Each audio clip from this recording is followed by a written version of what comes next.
Good morning to all of you once again. एक बार फिर हम लोग चर्चा करेंगे इलाहाबाद यूनिवर्सिटी के परेड के संदर्भ में। लास्ट ईयर से हम लोग कई क्वेश्चन देखे और उनके इंटरप्रिटेशन भी किए। Now we have come to the last stage of you prescribed syllabus and this time I will discuss in the very important issue of history that is known as the history and its auxiliary sciences। इतिहास और उसके सहायक विज्ञान। इतिहास और उसके सहायक विज्ञान ये एक महत्वपूर्ण क्वेश्चन है और ये आपको अगर आएगा तो 400 वर्ड्स में या आपके 150 वर्ड्स में आ सकता है। ये दोनों के लिए महत्वपूर्ण है। और ये एक और महत्वपूर्ण खास बात है इसमें कि ये एंशिएंट हिस्ट्री के भी सिलेबस में है और ये आपके मिडिवल एंड मॉडर्न हिस्ट्री के भी सिलेबस में है। ठीक है, तो ये दोनों जगह पे आपके लिए पूछा जा सकता है। तो आपका है इतिहास और उसके सहायक विज्ञान। इतिहास और उसके सहायक विज्ञान,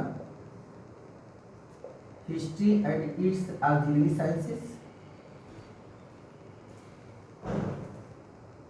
ठीक है, history and it's auxiliary sciences. इतिहास और उसके सहायक विज्ञान। चलिए ये देखते हैं क्या होते हैं। सबसे पहले हम लोग उसी के साथ सीखेंगे। देखिए मेंस के पॉइंट ऑफ व्यू से आपको लिखना है तो आपको क्या करना है, पहले भूमिका of the or preamble of the topic, जैसे प्रस्तावना करते हैं भूमिका हर क्वेश्चन का लिखिए, चाहे 2 ही लाइन लिखिए। दूसरा आपका लिखिए सहायक विज्ञान क्या है, what you mean by auxiliary sciences. सहायक विज्ञान क्या है, भले आप वहाँ हेडिंग मत दीजिए, आपके दिमाग को फ्रीडम होना चाहिए, हमको इनके टॉपिक से लिखना है। तीसरा आपके हैं प्रमुख सहायक विज्ञान।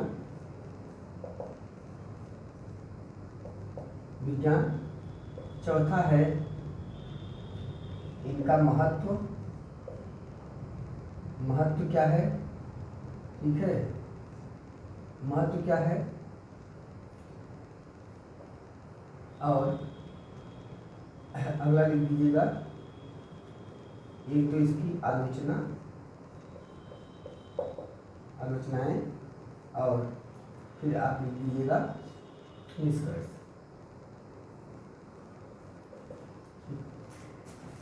चलिए 60 में पढ़ाएंगे थोड़ा आपको, और इस पे हमारा डिटेल वीडियो भी है, वहाँ भी देख सकते हैं। चलिए भूमिका देखते हैं।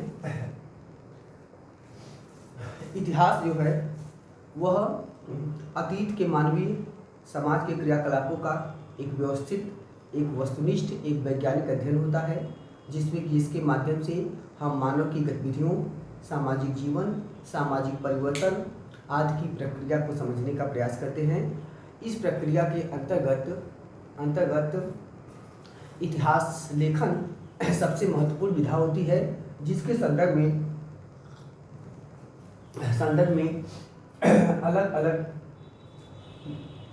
अलग अलग दृष्टिकोण, अलग अलग व्यवस्थाएं हमको प्राप्त होती हैं।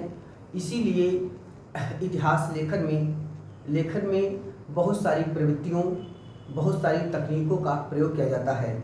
इन्हीं में से एक महत्वपूर्ण तकनीक, एक महत्वपूर्ण पद्धति है इतिहास के सहायक विज्ञान, जो इतिहास लेखन में एक महत्वपूर्ण भूमिका का निर्वहन करते हैं। अगर ठीक है तो आपका प्रीएम्बल हो गया। अगला चर्चा करेंगे इतिहास के सहायक विज्ञान क्या होते हैं। जैसा कि आप जानते हैं कि विज्ञान जो होता है वह किसी वस्तु का सुव्यवस्थित एवं क्रमबद्ध ज्ञान होता है। विज्ञान सार्वभौमिक होता है। विज्ञान में सामान्यीकरण के नियम पाए जाते हैं। विज्ञान पूरी तरह से वस्तुनिष्ठ होता है। विज्ञान निष्पक्ष होता है। ठीक है, तो विज्ञान की अपनी अलग विधा है, अपनी अलग विशेषता है। अब आते हैं सहायक विज्ञान क्या होते हैं।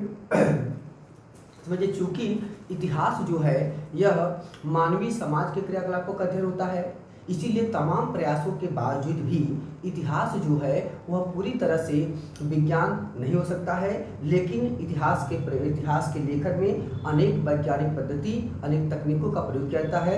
इसके माध्यम से और इतिहास का एक वैज्ञानिक दृष्टिकोण होता है, इतिहास लिखने का एक वैज्ञानिक प्रयास किया जाता है। इसीलिए इतिहास का दृष्टिकोण हम वैज्ञानिक पद्धति पे स्थापित करने का प्रयास करते हैं, और चूंकि यह पूरी तरह से नेचुरल विज्ञान जैसा तो नहीं होता है, इसीलिए इसे हम सामाजिक विज्ञान कहते हैं। तो इतिहास एक विशेष प्रकार का विज्ञान होता है जिसे हम कहते हैं सामाजिक विज्ञान, क्योंकि समाज का वैज्ञानिक अध्ययन करता है। तो आपको पता चला विज्ञान, दूसरा पता चला सामाजिक विज्ञान क्या है। अब आगे आते हैं, जहाँ तक सहायक विज्ञान की बात है, अतः तो जैसे कि आपने देखिए यहाँ पे एक लाइन आपने विज्ञान के बारे में बताया, फिर आपने एक लाइन आपने बताया सामाजिक विज्ञान के बारे में, ठीक। अब आप चलेंगे सहायक विज्ञान के बारे में। सहायक विज्ञान के बारे में अब समझिएगा कि आपको पता है कि सामाजिक विज्ञान होते हैं, कई प्रकार होते हैं। जैसे इतिहास तो सामाजिक विज्ञान है, रानी शास्त्र सामाजिक विज्ञान के अंतर्गत आता है, भूगोल आता है आपका सामाजिक विज्ञान के अंतर्गत आता है, उसके बाद आपके जो दर्शन शास्त्र है वो आता है, इकोनॉमिक्स से बहुत सारे सामाजिक विज्ञान है। तो मतलब ये है कि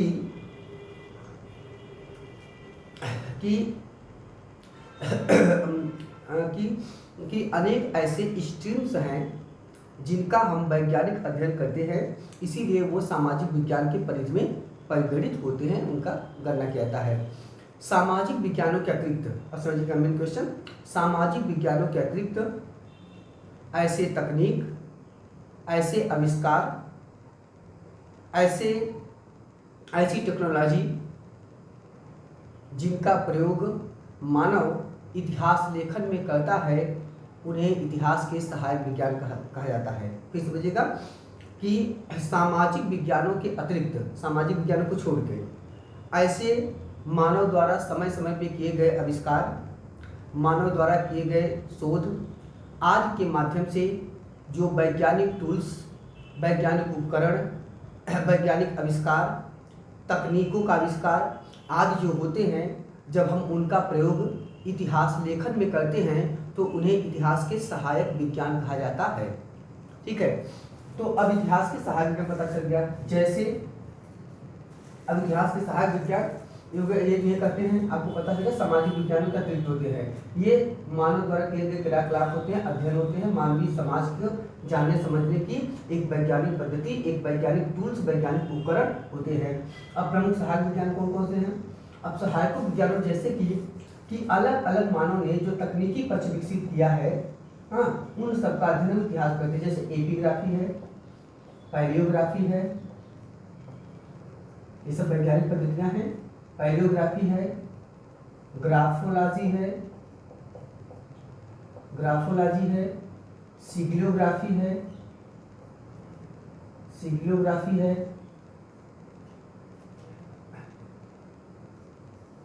न्यूमिस्मेटिक्स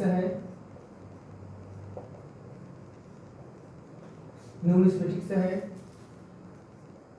ठीक, आर्कियोलॉजी है,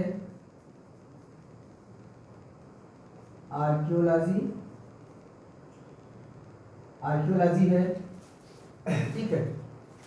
तो अब समझिए कि ये सब क्या हैं, ये एक वैज्ञानिक पद्धतियां हैं जिनके माध्यम से हम इतिहास में इनका प्रयोग करते हैं। इतिहास लेखन में जब इतिहास लेखन करते समय वैज्ञानिक उपकरण, वैज्ञानिक तकनीक आदि का प्रयोग इतिहास को सत्य और वास्तविक बनाने के लिए, इतिहास को चरितार्थ करने के लिए, इतिहास को वास्तविकता के अधिक करीब ले जाने के लिए इनका प्रयोग किया जाता है। तो इन्हें कहा जाता है इतिहास के सहायक विज्ञान। ठीक है, अब इनमें देखिए बहुत सारी जो आपकी तिथि निर्धारण पद्धतियां हैं, तिथि निर्धारण जो पद्धतियां हैं, इनका प्रयोग हम मुख्यतः करते हैं। जैसे तिथि निर्धारण पद्धति में है सी कार्बन डेटिंग सिस्टम, जिसे कहते हैं C14 पद्धति या कार्बन डेटिंग सिस्टम। जैसे यूरेनियम डेटिंग सिस्टम, यूरेनियम पद्धति, तिथि निर्धारण पद्धति। जैसे ऊष्मादित्य विधि, थर्मोल्यूमिनेसेंस, ऊष्मादित्य विधि, जैसे ट्री रिंग एनालिसिस या डेग्लूक्रोनोलॉजी जिसे आप कहते हैं वृक्ष वलय पद्धति, वृक्ष वलय पद्धति, जैसे फ्लोरीन पद्धति, फ्लोरीन पद्धति, जैसे पोटेशियम आर्गन सिस्टम, जैसे पोटेशियम आर्गन सिस्टम,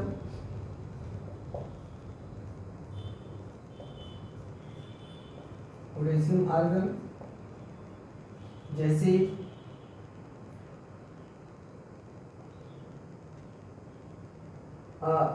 इसके अलावा एक है फिशर ट्रैक सिस्टम,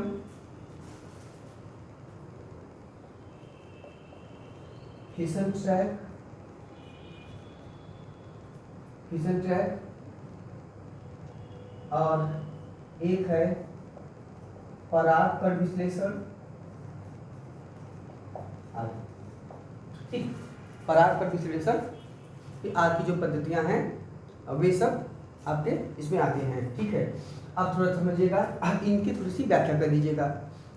अब व्याख्या जब करेंगे तो आपका कॉन्सेप्ट इस पे काफी हद तक क्लियर हो जाएगा। अब समझिए ये सब जो वैज्ञानिक पद्धतियां हैं इनका प्रयोग क्या होता है, इन सबको बता दीजिएगा। ये 10-15 को नाम अगर एक एक दो लाइन बता देंगे तो आपका क्वेश्चन पूरा कंप्लीट हो जाएगा, बेहतरीन क्वेश्चन हो जाएगा। एपिग्राफी, EPIGRAPHY, एपिग्राफी जिसे आप अभिलेख शास्त्र भी कहते हैं, यह एक महत्वपूर्ण विधा है जिसके माध्यम से हम प्राचीन काल के अभिलेखों का अध्ययन करते हैं। ठीक है, प्राचीन काल की कोई भी अभिलेख हो जो जिस मॉन्यूमेंट्स पे प्राप्त होते हैं प्रायः उनका नाम उसी के आधार पर होता है। जैसे आपका है कि कोई पत्थर पे लिखा गया है, कोई स्तंभ पे लिखा गया है, कोई चट्टान पे लिखा गया है। अगर चट्टान पे लिखा गया है, ठीक है, तो वह आपका रॉक कट एडिक्ट हो जाएगा। अगर वह आपके गुफा में लिखा गया है तो गुहा अभिलेख हो जाएगा। अगर वह ताम पे लिखा गया है तो ताम्रपत्र लेख हो जाएगा। अगर वह रजत पे लिखा गया है तो रजत लेख हो जाएगा। ठीक है, तो जैसा लेख जहाँ होता है, अगर वह आपके भोजपत्र पे लिखा गया है तो भोजपत्र लेख हो जाएगा। जहाँ पे जो लिखा गया सब अभिलेख है, जान लीजिएगा। तो प्राचीन काल के अभिलेखों का अध्ययन हम लोग मुख्यतः अभिलेख शास्त्र या एपिग्राफी के अंतर्गत करते हैं। EPIGRAPHY, पैलियोग्राफी PALEOGRAPHY, पैलियोग्राफी क्या होता है, इसमें क्या करते हैं हम, प्राचीन काल के अभिलेखों में जो भाषा प्रयुक्त हुई है, जो लिपि उनकी है, उस लिपि के बारे में जानकारी प्राप्त करते हैं। वह लिपि, उस भाषा की बनावट पद्धति, अक्षरों की बनावट पद्धति, अक्षरों के विकास की प्रक्रिया, अक्षरों में परिवर्तन की प्रक्रिया को हम समझते हैं पैलियोग्राफी में। जिसे कहते हैं पुरालिपि शास्त्र, पैलियोग्राफी। ठीक है, तो यहाँ पे हम अभिलेखों का अध्ययन करते हैं, वहाँ हम करते हैं अभिलेखों में प्रयुक्त अक्षरों, उनकी बनावट विधि और उनके आकार प्रकार और उनमें होने वाले परिवर्तन का अध्ययन करते हैं कि ब्राह्मी लिपि प्राचीन काल में कैसी थी, आगे चल के कैसा हुआ, अशोक के समय में कैसा हुआ, मरुत्तर काल में कैसा हुआ। तीसरा ग्राफोलॉजी, जिसमें हम रेखा शास्त्र का अध्ययन करते हैं। इसके माध्यम से हम महान पुरुषों आज के रेखाओं का अध्ययन करके भी हम एक निष्कर्ष पे पहुँचने का प्रयास करते हैं। अगला देखिए सिग्लोग्राफी।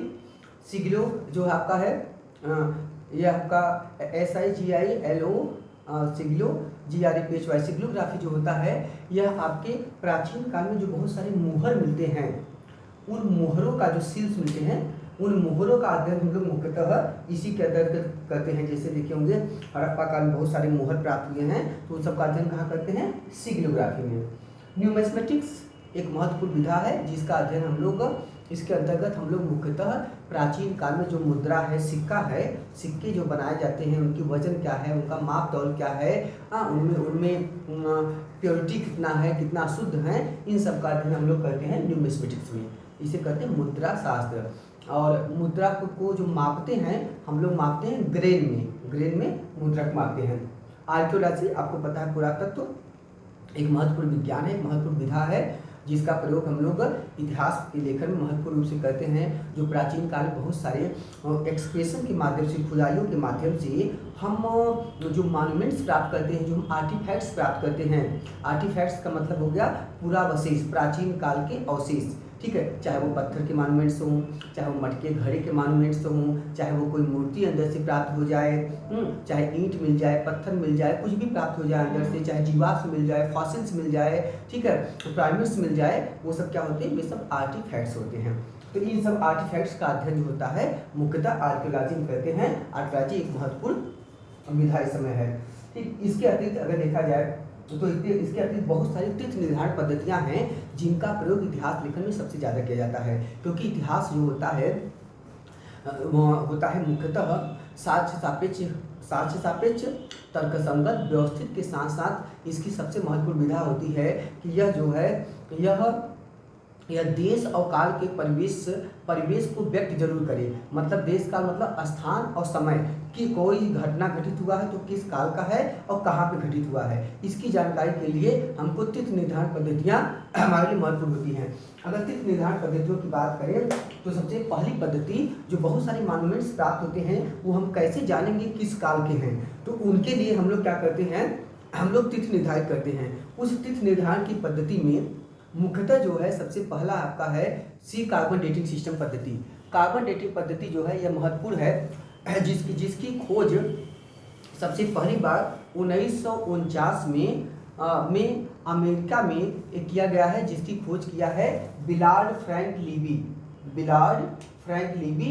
इनको कहते हैं हम लोग BF लीबी, बिलार्ड फ्रैंक लीबी हैं। इन्होंने खोज किया है सी कार्बन डेटिंग सिस्टम का। और याद रखिएगा कार्बन डेटिंग सिस्टम आपको 150 वर्ड में भी लिखने को आ सकता है कि कार्बन डेटिंग सिस्टम क्या होता है, इसके बारे में बताइए, तो वो बहुत इंपॉर्टेंट है, इसको जान लीजिएगा। बिलार्ड फ्रैंक लीबी आगे चलकर इसमें कुछ सुधार किया, इसमें संशोधन किया सर्जकॉफ ने। तो बिलार्ड फ्रैंक लीबी और सर्जकॉफ के प्रयासों से इसका विकास हुआ, ठीक है। बिलार्ड फ्रैंक लीबी और इनके प्रयासों से जो है इसका विकास हुआ। और जो ये पद्धति है यह मुख्यतः कार्बन के समस्थानिक पे काम करता है। जो कार्बन के समस्थानिक होते हैं वो मूलतः 3 समस्थानिक होते हैं, C12, C13 and C14। And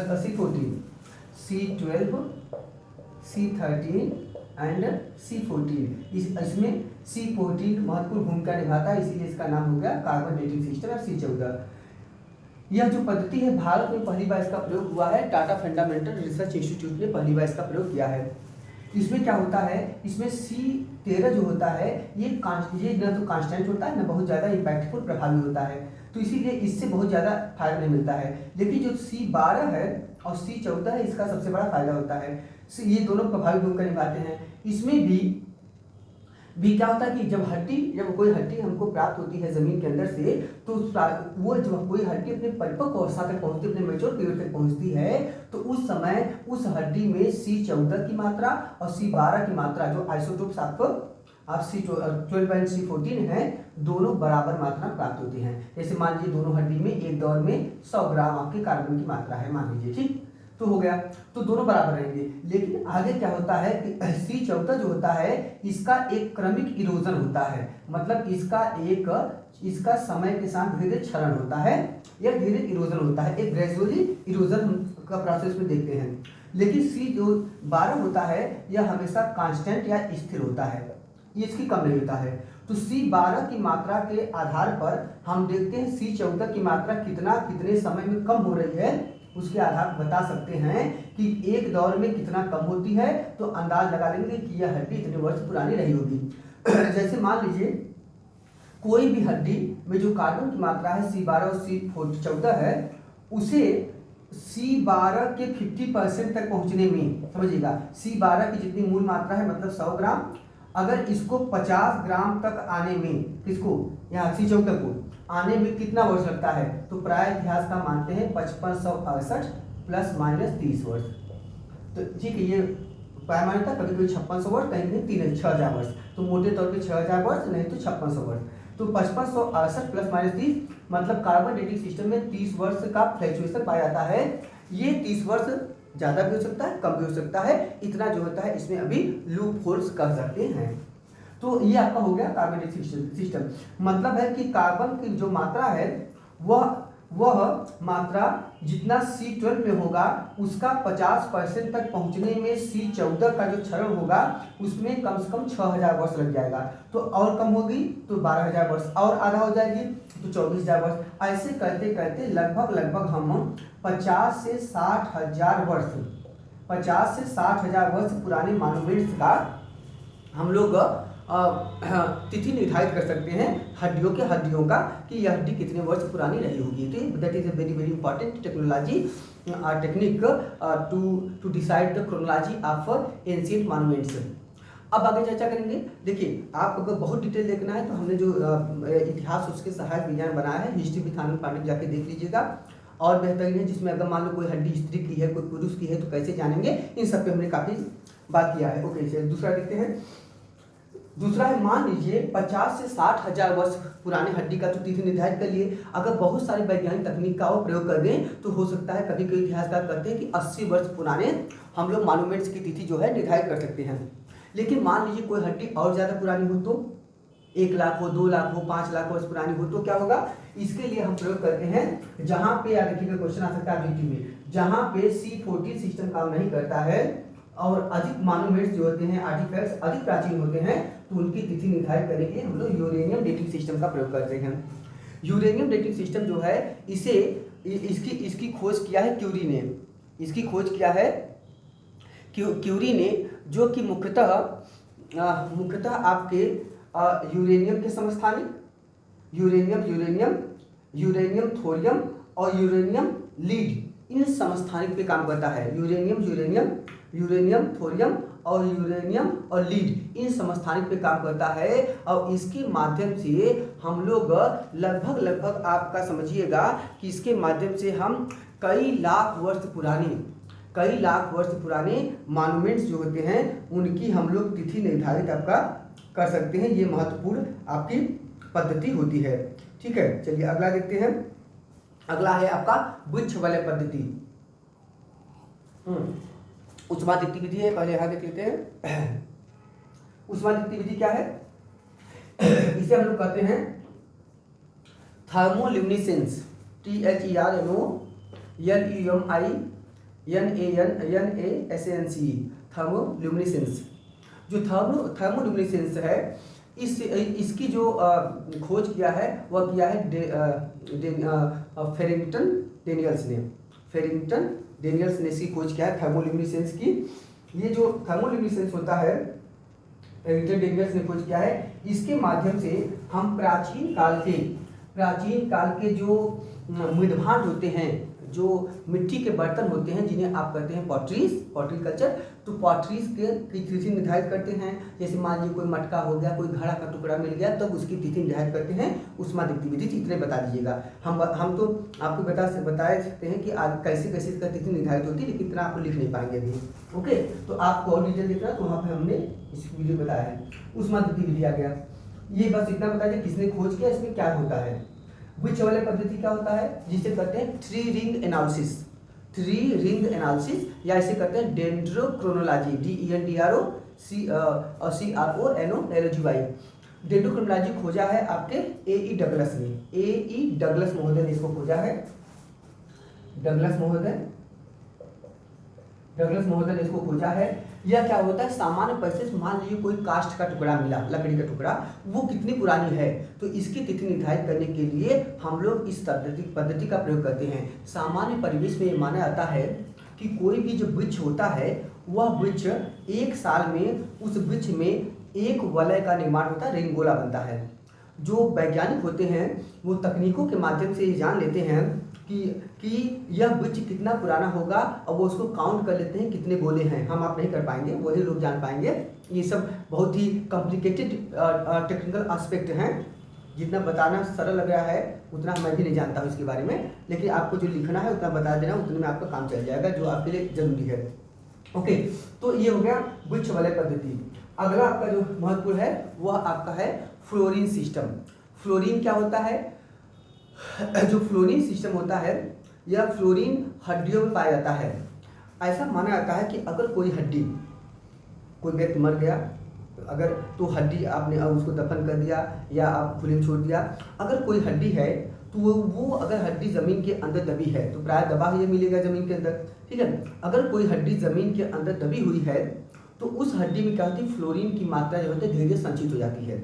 जो हड्डी जितनी ज़्यादा प्राचीन होगी उसमें फ्लोरीन की मात्रा उतनी ज़्यादा होती है, और जो हड्डी ऊपरी स्तर पे प्राप्त होगी उसमें फ्लोरीन की मात्रा उतनी कम होगी। उस फ्लोरीन की मात्रा के आधार पे हम बता सकते हैं कि जो ये अमुक हड्डी इतने वर्ष पुरानी रही होगी और वो पहले वाली हड्डी इतने वर्ष पुरानी होगी। तो फ्लोरीन सिस्टम भी मुख्यतः हड्डियों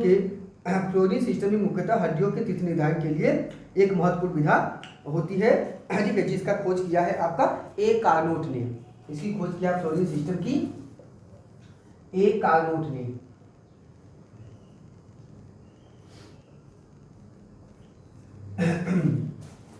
ठीक, इसी तरह अगला देखिए, इसी तरह अगला जो एक महत्वपूर्ण पद्धति है आपका वह है पोटेशियम आर्गन। जो पोटेशियम आर्गन होता है जिसे आप K40 भी कहते हैं, जो पोटेशियम आर्गन सिस्टम है ये महत्वपूर्ण है। इस पद्धति में हम लोग क्या करते हैं, इसकी खोज किया CG वाइज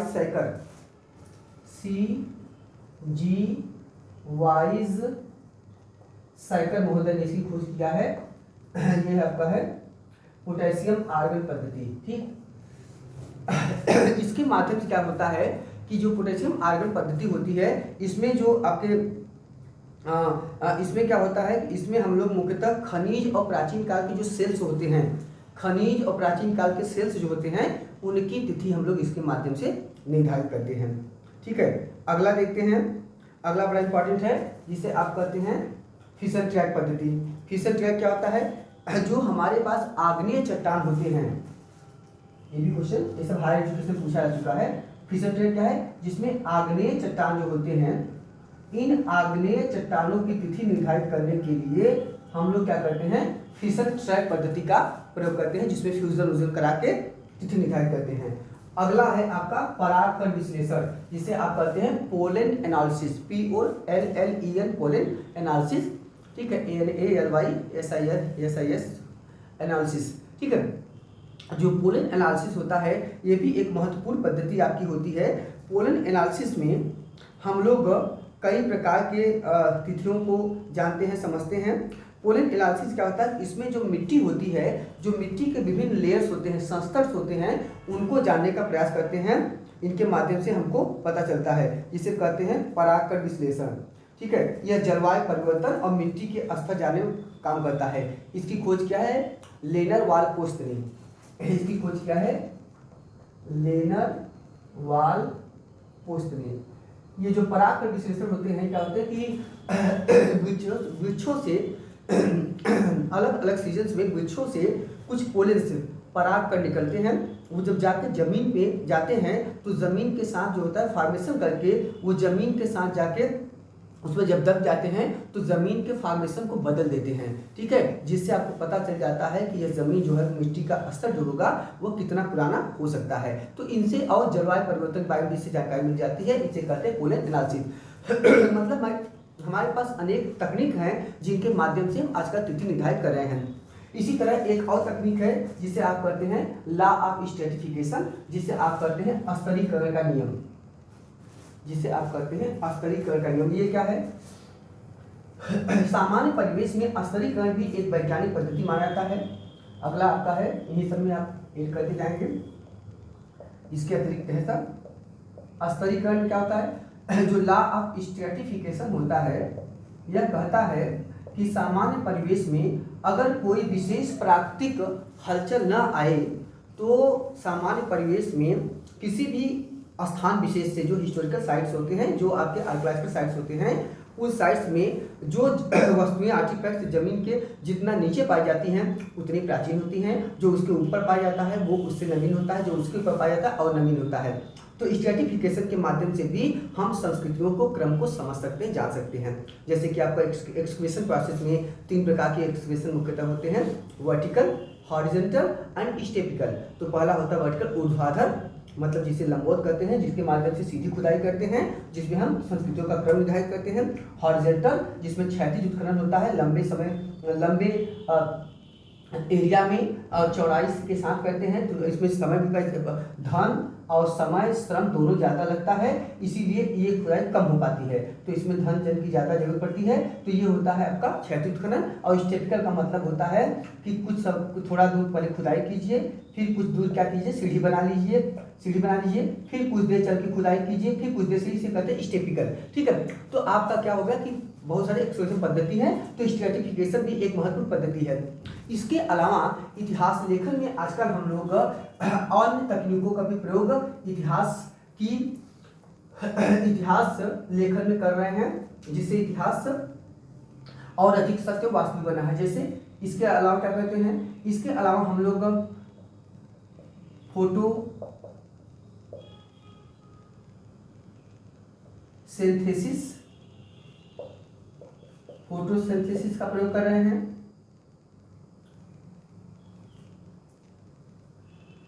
इसी के लिए हम लोग आज का प्रयोग कर रहे हैं फोटोग्राफी। भाई ये भी तो साइंटिफिक सब टूल्स हैं। फोटोग्राफी, माइक्रोस्कोप, जितना तकनीक आपको समझ में सब लिख लीजिएगा। माइक्रोस्कोप का प्रयोग कर रहे हैं। सोनार उपकरण, आप देखे होंगे सोनार जो वाटर नेविगेशन सिस्टम के माध्यम से चलता है, आप देखे होंगे समुद्र के अंदर जो हम एक सोनार उपकरण होता है जिसको हम डालते हैं, जहाँ से रेस निकलती है, जब तक वो रेस सीधी जा रही है तो हम मानते हैं कि अंदर कोई व्यवधान नहीं है और कोई मॉन्यूमेंट्स या आर्टिफैक्ट्स नहीं टकरा रहा है। जैसे ही कोई मॉन्यूमेंट्स या आर्टिफैक्ट्स कोई उसके अंदर उससे टकराएगा तो उसकी रेस जो है वो जाएगी रिवर्स हो जाएगी। ठीक है, जब रिवर्स हो जाएगी तो जान जाएंगे यहाँ पे कुछ है, तो उससे हम उसकी जानकारी प्राप्त कर सकते हैं। इसे कहते हैं सोनार सिस्टम का प्रयोग करते हैं। जिस आधार पर समझिए चमगादड़ टूटता है ना, अपने रेस चलता है रात में, उसकी रेस निकलती है, जब तक उस रेस में अवरोध नहीं आता है तो रेस रिवर्स नहीं होती है, तब वो जानता है कि रास्ता सही है तो चलता जाता है। लेकिन जैसे ही वो चलता है किसी पेड़ किसी आग से टकरा के उसकी जो उसमें विशेष प्रकार जो रेस निकलती है वो रेस रिवर्स होती है, रिट्रीट होती है, तो जान जाता है कि आगे कोई खतरा है तो अपनी दिशा बदल देता है। चलिए आगे देखते हैं सोनार। इसी तरह नई वैज्ञानिक पद्धति का इसका प्रयोग है जिसे आपको कहते हैं क्लियोमेट्रिक हिस्ट्री। क्लियोमेट्रिक्स ये क्या होता है? क्लियोमेट्रिक का मतलब होता है आपका, इसे हम लोग कहते हैं ऐसी पद्धति जब इतिहास में गणितीय आंकड़ों का प्रयोग किया जाता है तो उसे कहते हैं क्लियोमेट्रिक हिस्ट्री। जैसे हम कहें अकबर के समय में इतने % हिंदू मनसबदार थे, औरंगजेब के समय इतने मनसबदार थे, मौर्य काल में भारत की जनसंख्या इतने थी। हाँ, तो अगर हम एक डेटा में गणितीय आंकड़ों का प्रयोग करना शुरू कर दें तो इसे क्या कहते हैं? क्लियोमेट्रिक हिस्ट्री। तो क्लियोमेट्री भी एक पद्धति है। इसी तरह हम भाषा के अध्ययन में आजकल हम लिंग्विस्टिक इतिहास का प्रयोग करते हैं। LINGUISTIC linguistic history. इसके जनक है नोम चोम्स्की। ठीक है, तो इसमें हम लोग क्या करते हैं? इसमें हम लोग मुख्यतः भाषा का अध्ययन करते हैं। लिंग्विस्टिक हिस्ट्री भाषाई इतिहास लेखन है, तो इसके माध्यम से भी इतिहास को समझने जाने में आसानी होती है। आजकल एक और है semantic history, SAMANTIC semantic history. अब समझिएगा सेमेंटिक हिस्ट्री क्या है। सेमेंटिक हिस्ट्री मतलब होता है के माने का इतिहास। मतलब क्या होता है? इसका मतलब होता है कि कोई भी जो शब्द होता है उन शब्दों का अर्थ, उन शब्दों का इतिहास क्या होता है। SE है सेमेंटिक हिस्ट्री। ठीक है, उन शब्दों का इतिहास क्या होता है, हाँ, उन शब्दों का मतलब क्या होता है। तो प्राचीन काल के शब्दों के अर्थ का अध्ययन क्या करता है? ये करता है सेमेंटिक हिस्ट्री। ठीक है, तो मतलब इतिहास में बहुत सारी नई विधाएं हैं, नई पद्धतियां आई हैं, जिनके माध्यम से इनके प्रयोग के माध्यम से इतिहास अधिक वस्तुनिष्ठ हो रहा है। अब आते हैं अंतिम पे, कहाँ गया आपका महत्व क्या है? इसका सबसे बड़ा महत्व यही है कि इन सब तकनीकों के प्रयोग के माध्यम से वर्तमान इतिहास लेखन अधिक वस्तुनिष्ठ हो रहा है, अधिक व्यवस्थित हो रहा है, इतिहास लेखन वैज्ञानिक हो रहा है, इतिहास लेखन सत्य और वास्तविकता के करीब पहुंच रहा है। इन सब तकनीकों के माध्यम से इतिहास जो है वह विज्ञान के अधिक निकट जा रहा है। इसीलिए जे.बी. ब्यूरी कहता है कि इतिहास विज्ञान है न कम न अधिक। ठीक है। और प्रोफेसर घाटे कहते हैं इतिहास मानव के क्रियाकलापों का वैज्ञानिक अध्ययन है। ठीक है। तो इन सब तकनीक से सबसे बड़ा फायदा है इतिहास लेखन वस्तुनिष्ठ होता जा रहा है। ठीक है। कुछ आलोचना भी देखिएगा। अगर हम इतिहास, जैसा कि इतिहास के बारे में कहते हैं कि इतिहास वास्तव में अगर देखा जाए तो मानवीय क्रियाकलापों की कहानी है, और मानवीय क्रियाकलाप में केवल वैज्ञानिक पद्धति के आधार पर नहीं बल्कि मानवीय जीवन जो होते संवेदनाओं, भावनाओं आदि के आधार पर भी चलते हैं। इसीलिए बहुत ज़्यादा तकनीकों का प्रयोग करके इतिहास को वैज्ञानिक बनाने के चक्कर में उसकी ऐतिहासिकता न खो जाए, उसमें जो रिदम है, जो एक रोमांटिसिज्म है वह न समाप्त होने पाए। इसीलिए इतिहास में इन चीज़ों के प्रयोग में विशेष सावधानी बरतनी चाहिए कि इसके कहीं ऐसा न हो कि ऐतिहासिक संवेदना और ऐतिहासिक भावनात्मक जो इमोशनल अटैचमेंट होता है इतिहास के प्रति वह खत्म न होने पाए। तो इसीलिए इसका प्रयोग सावधानी पूर्वक करना चाहिए, क्योंकि इतिहास के निर्माण में मानवीय संवेदनाएं और वेदनाओं का भी महत्वपूर्ण स्थान होता है। इसीलिए देखे होंगे वो कहता है जहाँ वो अनारकली कहती है उसके थर्ड पे लिखा है कि could I behold the face of my beloved once more I could thank to the God until the day of insurrection. अगर मैं सलीम का चेहरा एक बार और देख पाती तो क़यामत के दिनों तक अल्लाह को धन्यवाद देती। ठीक है। जहांगीर कहता है कि मैंने हिंदुस्तान का यह साम्राज्य एक प्याले शराब और आधा प्याले शोरबा के लिए नूरजहां के हाथों बेच दिया है। ठीक है। तो इतिहास में बहुत सारी कहानियाँ, बहुत सारे जो ऐतिहासिक बदलाव परिवर्तन हुए हैं वे मानवीय संवेदनाओं और मानवीय भावनाओं के कारण भी हुए हैं, तो वो भी नष्ट न होने पाए। इसलिए हमको इतिहास में इन चीज़ों का प्रयोग करते समय सावधानी भी बरतनी चाहिए। फिर भी इतिहास लेखन में ये कह सकते हैं निष्कर्ष के रूप में कि वैज्ञानिक पद्धतियों के प्रयोग के माध्यम से निश्चित तौर से इतिहास लेखन पहले की अपेक्षा अधिक वस्तुनिष्ठ, अधिक वैज्ञानिक और अधिक वास्तविक होता जा रहा है। Thank you to all of you.